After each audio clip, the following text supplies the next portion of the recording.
Welcome to 25 and Broke, where I teach you how to stop being broke financially, socially, physically, and spiritually so that you can stop being a wuss and start being a winner.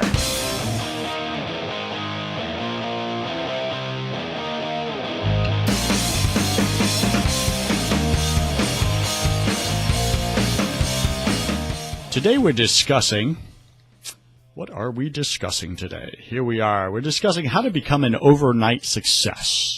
Okay?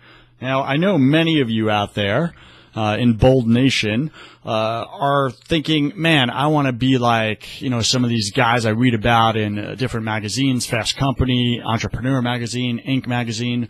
These guys are overnight successes. They're doing not just millions. They're not just doing hundreds of millions. They're now up to billions of dollars. That's me. That's where I want to go. I want to be an overnight success, Joseph, and I'm going to do it. I'm going to make it. You can't stop me. Okay. I hear you. I hear your argument. However, I'm going to make a little correction here, right? Because I used to be that way. I used to think that way. So I get exactly where you're coming from. When I was 19 years old, I started a professional fundraising company for national nonprofit charities. We went out there and we were the for-profit arm of these nonprofits. So even though we were a separate company, I had a team of 50 people out on the streets raising money, and then we would give it to these charities, these national nonprofits. It was a transactional fee model. So we would take our transactional fee, give them the revenue, and then they would use it for their great causes. So it was a fantastic, ahead of its time business model. And I remember I had so much energy. I worked 110 hours a week at age 19. That's true, 110 hours a week. If you do the math on that, you see I probably got about 4 to 5 hours of sleep a night, which is also true. But I was able to do it, right? So when you're young, you're in your teens, early 20s, you have the energy. God gives you that youthfulness. You're fired up, you're ready to go. So I went out there and I was naive and I was like, man, I'm going to be rich, right? Because when I was young, I grew up in poverty. I know some of you out there, you grow up in poverty, right? That's where you're at right now. You're breaking out of it. And maybe like me, when you grow up, your life's going to be different. I made a decision. I'm going to be happy. I'm going to be healthy, and I'm going to be wealthy. And here I was with my new business, and I'm going to do whatever it takes for as long as it takes to hit the wealthy part.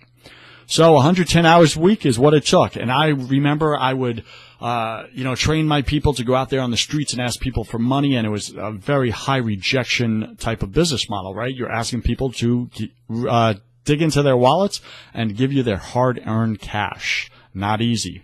So I would motivate my team, and I'd go out there with them and train them. And once I got them up to snuff, then I would be in the office for the rest of the day. After I pumped them up for the day and sent them out, I would do interviews all day. I would do about 40 interviews a day, just in order to keep my 50 employees, keep that number, because it was a high turnover rate business, because it was sales. At the end of the day, it was sales.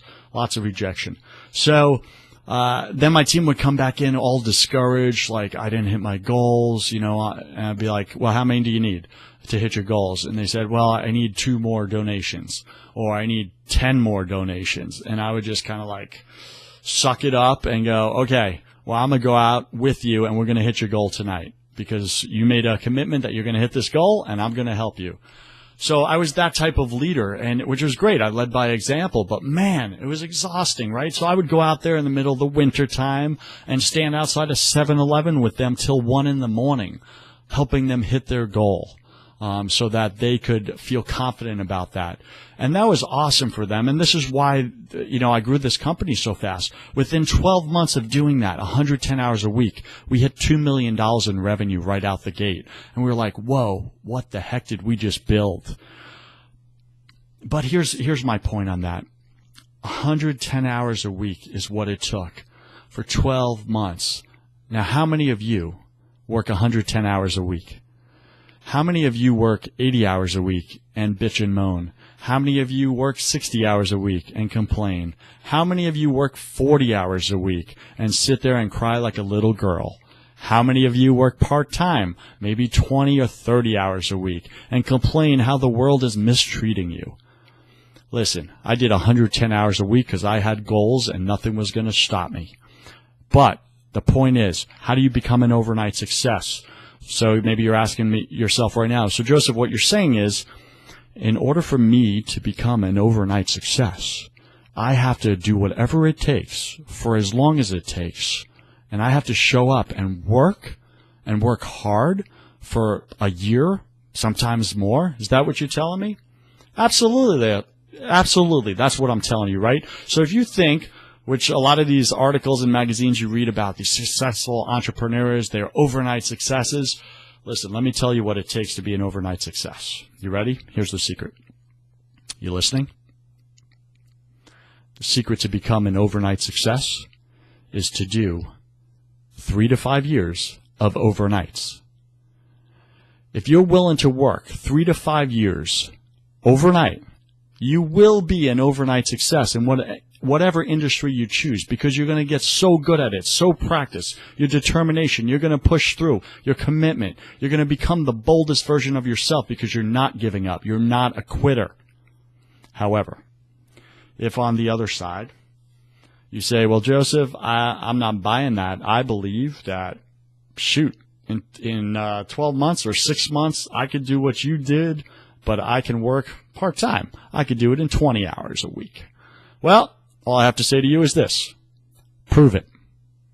Stop talking about it. Get out there. Prove it. I am happy to be wrong. Show me how I'm wrong. If you're not willing to show me how I'm wrong, then stop whining about your situation in life. Get out there, do what it takes for as long as it takes. If you're not willing to do what it takes for as long as it takes, like I was, then I would say stop telling people you're going to hit that goal. Stop talking all that hype. Stop telling them how successful you're going to be if you're not willing to do what it takes, what we all do to become successful. Every single person out there, Elon Musk, right? Lots of you guys are into Elon Musk right now. Oh, did you hear what Elon Musk said about this and that and blah, blah, blah? Who am I thinking? Steve Jobs, right? Steve Jobs with Apple. Man, that's a successful entrepreneur. Overnight success. No. Have you read his story? Have you seen the 3, 4, 5, 10, 15 years of overnight work he put in order to become what you call an overnight success? That's reality. So you could choose to believe what the media sells you out there, that you can become successful like that overnight. Or you can look at reality, take it from the people that have been there and done that, the ones that say, man, I worked harder than everybody else in my industry. That's how I got to where I am, and I did it for longer than everybody else. And I showed up every day, and I showed up early, and I stayed late, and I did what it took. So if you're ready for that kind of commitment, then I believe you. You will be successful in whatever you choose. If you're not ready for that type of commitment, go get a 9-to-5 job, because that's probably where you want to be. Okay? So again, I'm Joseph Warren, and you were made for greatness. So stop being a wuss and start being a winner. See you tomorrow. Peace!